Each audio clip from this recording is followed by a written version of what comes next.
Hey guys, it's Rachel from Lorraine Lamb, and today I have a book tag. Today I'm doing the Autumn Reading tag, and this was created by Amy Jane Reads. I'm going to link her video in the down bar, so you should definitely go check that out.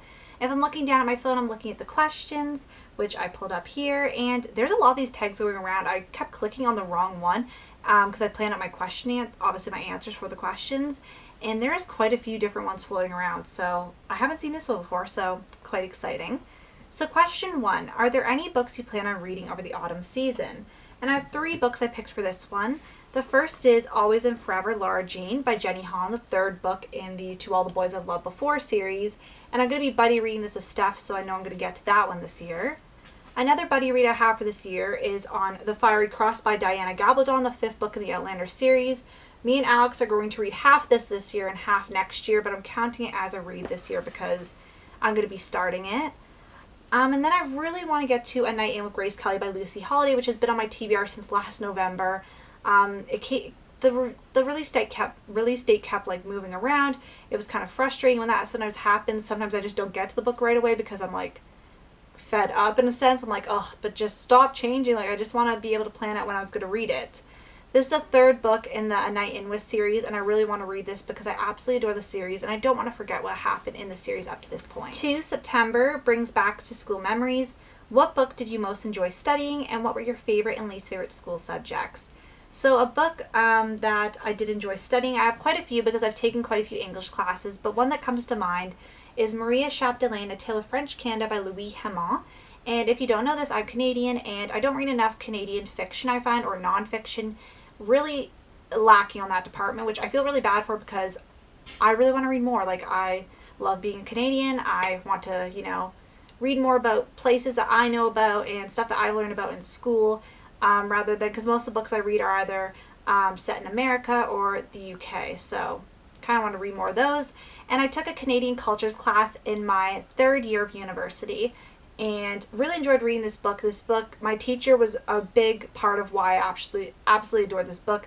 He was very passionate about the book, and I'd read it quite a few times and could really revel in the experience of reading it for the first time. And just like that teacher's, that teacher is one of those teachers that's a really good teacher, like can actually make you really enjoy a book. Like there was a book about wolves I wasn't really here for. I wasn't really excited to read it, and the teacher's passion for that got me excited about that. And I think that's like one of the best things about teachers, and that's one of the best university profs I had for English, because if you can make me interested in a book that I don't think I'll be interested in, you're a good teacher, I find. I know I'm not super hard to please when it comes to books, but well, kind of am, let's be honest. But I just have really good memories of studying that, and it was like a night class on Thursdays, and I just remember it being winter and just going to class, and even though I didn't want to be there Thursday night, and just like sitting down, watching sometimes films, and it was like a nice cozy kind of classroom setting where it wasn't too big and overwhelming, like we'd all talk to each other. It was really nice.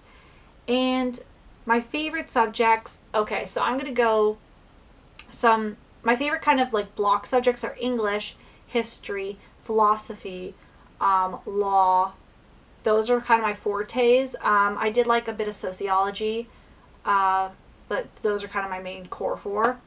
And my least favorite subjects were math. I also don't really like science that much. Like, I think science is really interesting, but I don't think I've ever been taught it in a way that really invigorates my love for it. Like, I've been taught it in a very bland, boring way, and I feel like if it was spiced up a bit and more interesting and that kind of thing, and like not saying anything bad to my teachers, it could just be the curriculum, because I had a few good science teachers, but it just did not spark any interest in me.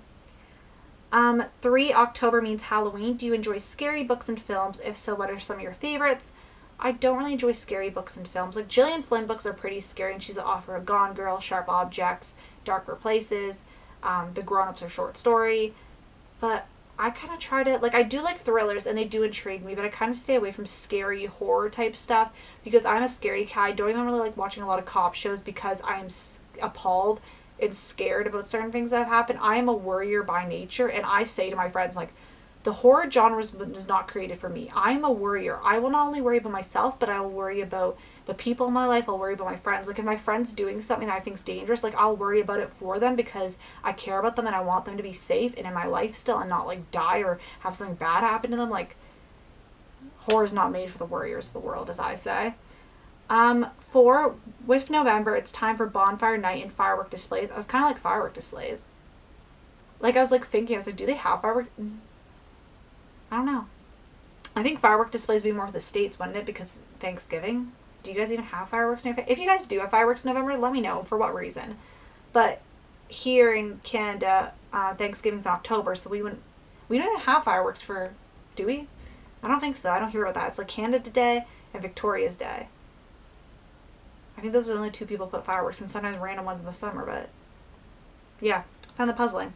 Anywho, nobody cares about that. What's the most exciting book you've read that really kept you gripped? So the book that really gripped me was The Truth About the Harry Kubert Affair by Joel Dicker. I've talked about this book endlessly on my channel, but I am one who goes to bed, like, usually, like, for most of the year, like, at least when I was in school, I'm taking a year off, but at least when I was in school, and most times, like, even right now, my schedule, I go to bed at 12 o'clock at night, I wake up at 7 in the morning, so I go 12 to 7, but sometimes the school year would be, like, 12 to 6:40ish. Every night I get used to that, but this book kept me so gripped that I was up till 2 in the morning, and I rarely stay up till 2 in the morning. Like, I have stayed up late, but I'm not one of those night owls. I enjoy waking up early. I'm a morning person. I just enjoy that more. Also because I'm confined to my room at night, like, because everybody's, like, we're all on the same floor.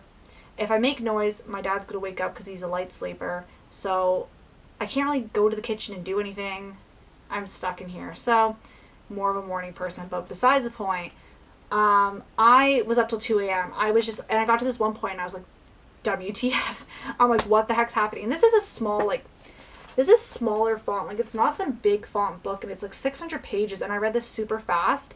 And even a testament to this is my mom, who is not like a really fast reader and doesn't read as much anymore. I gave it to her and she read it in like a few days. And for her, that's really fast because it took her like sometimes 2-3 weeks to finish a book because she has a lot of stuff she's doing, working, and, you know, we still require so much attention apparently, because we still like to go and sit down and talk and stuff like that at night, because we have like talkie time. And yes, she didn't really have much time to read, and she read this really fast. She was telling my sister, she's like, I'm not talking tonight, need to read. Same Big Little Lies. Those are two like she really loved. And going on to the next question, which is, what book is your favorite cozy comfort read? And one of my favorite cozy comfort reads is Confessions of a Shopaholic by Sophie Kinsella. This book is one of my comfort reads because it's just like one I just recently picked up when I was sick. It's just something that's like fun to read, interesting to read, keeps me gripped, but is also light and comfortable. Like, it's not something that's really dense and going to make you philosophize and think heavily about something. 6 is Curled Up with a Good Book. What is your hot drink of choice? Hot chocolate. I love hot chocolate. I don't have it enough anymore because I've been trying to not consume as much chocolate. You know, that's my just like snack choice. I'm like to my parents, because my parents like, you have a chocolate addiction, blah, blah, blah. Like, I don't eat chocolate every day, like twice a week, but I just love it.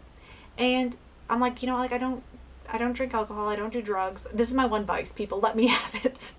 So I haven't had that too much because I've been trying not to eat, because also for my skincare, so it makes my skin go crazy and break out, but worth it. 7, any plans you're looking forward to over the next few months? Obviously the holidays. I have some fun hangouts with my best friend. Like, we always do stuff for Halloween, and we always have our New Year's, like, party. We call it a party, but it's only, like, the two of us chilling, and just hanging out with her, because, like, we honestly have, like, a new theme every year, and, like, kind of watch certain, like, movies and stuff like that. It's pretty fun. Like, we're a riot. We're the best of friends. And the fall is really interesting because I don't have a lot of plans set in stone, but I have a lot of, like, fun kind of mini plans, but nothing too big that's, like, whoa, a big event. Thanksgiving's coming up in, I think, 2 weeks. By the time you see this, maybe it's Thanksgiving weekend when I'm posting this. Christmas, obviously. Yeah. Some big events. Not too many exciting plans to you guys watching, I assume, but I have a lot of fun plans with friends, and I've been actually hanging out with a lot of friends lately, and it's been really nice. Except for sometimes I'm just like, please, I just need a night off, because I feel like a social butterfly, and that's just a new feeling for me. Yeah. Yeah, I want to thank you guys so much for watching. If you guys have not done the autumn tag, definitely give it a go. I don't know who to tag as usual because I never know who to tag. But if you guys want to, or if you guys have already done this, link me in the down bar and I will check out your video as well because, you know, it's autumn and why not? And I'll see you guys later. Bye.